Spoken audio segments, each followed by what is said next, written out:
Hello மாமா, சர்டிஃபிகேட்டா? சரி okay மாமா, நான் பார்த்துக்கிறேன், நீங்கள் நாளைக்கு வந்துருங்க. டேய், என் மாமாவோட அப்பாவுக்கு ஒரு டெத் சர்டிஃபிகேட் வாங்கணுமா? உனக்கு கவர்மெண்ட் ஆஃபீஸில் தெரிஞ்சவங்க யாரா இருக்காங்களா? அப்போ நம்ம ஆரிஃப் அண்ணா போய் பாடுறா. சரி ஓகேடா. அண்ணே, தாலுகா ஆஃபீஸில் ஒரு சர்டிஃபிகேட் வாங்கணும், உங்களுக்கு தெரிஞ்சவங்க யாரா இருக்காங்களா? நீ ஒன்று பண்ணு, நான் ஒருத்தர் நம்பர் தரேன், அவரை போய் பாரு, அவர் என்னன்னு சொல்லுவார். சரி ஓகேண்ணே.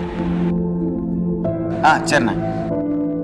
ஓகே ஓகே சார், நான் அவர்கிட்ட பேசிட்டேன். நீ தாலுகா ஆஃபீஸ் போயிட்டு ஒரு 2000 கூட மொத்தம் அதெல்லாம் அவர் முடிச்சு கொடுத்துருவாரு.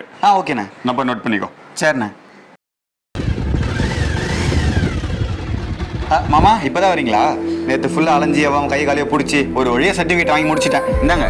Okay okay, thank you. அமௌண்ட் எவ்வளோன்னு சொல்லி ஜிபே பண்ணி விட்டுறேன். மாமா வீட்டுக்கு வந்து சாப்பிட்டு போங்க மாமா.